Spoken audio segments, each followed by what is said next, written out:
Hi guys, இது உங்கள் ஜீவட்டைகள் channel video. இன்னைக்கு நம்ம எதை பற்றி பார்ப்போம்னா, வீரா அதாவது மாம்பாக்க ஊராட்சி தலைவர் டிவிகே சேர்ந்த மாம்பாக்க ஊராட்சி தலைவர் இவர் என்ன பண்ணிட்டாருன்னா லஞ்சம் வாங்கிட்டாரு அப்போ ஒரு மிகப்பெரிய ஒரு அலிகேஷன்ஸை இப்போ சொல்லியிருக்காங்க. அது வீடியோ ஆதாரத்தோட அவர் மாட்டியிருக்காரு. அந்த ஆன்லைன் பேமெண்ட்டும் அந்த லிஸ்ட்டாக வந்து ஆன்லைன் பேமெண்ட் ஸ்க்ரீன்ஷாட்டும் இப்போ வெளியே விட்டுருக்காங்க. இது எவ்வளோ பெரிய அலிகேஷன்ஸ் எடுத்தான். ஏன்னா கொஞ்ச நாளைக்கு முன்னாடி தான் கரூரில் விஜய் அவர்கள் பேசினாரு. என்ன பேசினா உங்ககிட்ட யாராவது லஞ்சம் கேட்டாங்கன்னா நீங்க சொல்லுங்க, இது உங்க மாமா ஆச்சு, இது உங்க அண்ணன் ஆச்சு, உங்க தம்பி ஆச்சு, உங்க மகன் ஆச்சு, உங்க பெரியப்பா ஆச்சுன்னு சொன்னாரு.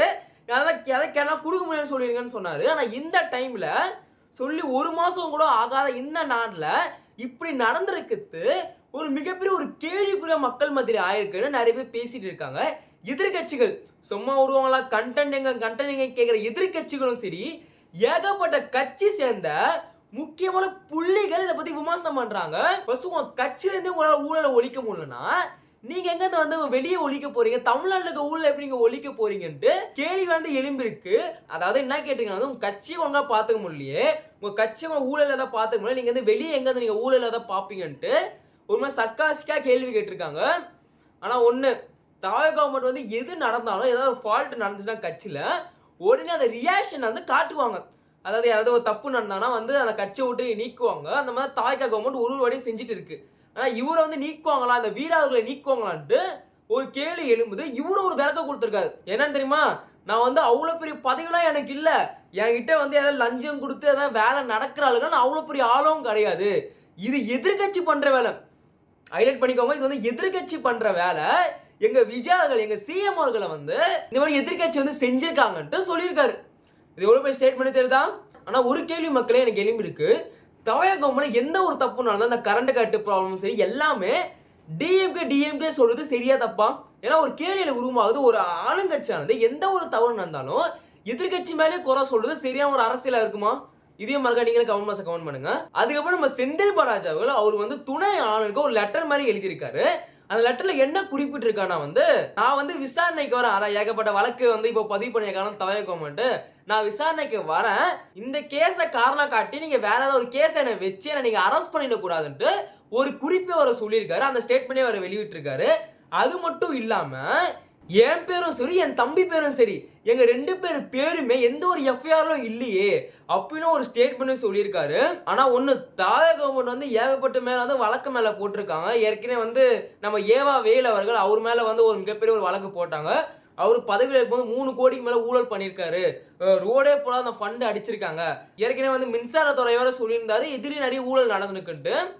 ஆனா ஒண்ணு, ஊழல் ஊழல் ஊழல் ஊழல் டிஎம்கே ஒரு மிகப்பெரிய ஒரு அலிகேஷன் தாய் கவர்மெண்ட் சொல்லியிருக்காங்க. இது நமக்கு எல்லாருக்கும் தெரியுது. இப்போ இந்த செந்தில் பாலாஜி அவர்கள் இந்த ஒரு ஸ்டேட்மெண்ட்டை நிறைய பேர் விமர்சனம் பண்றாங்க.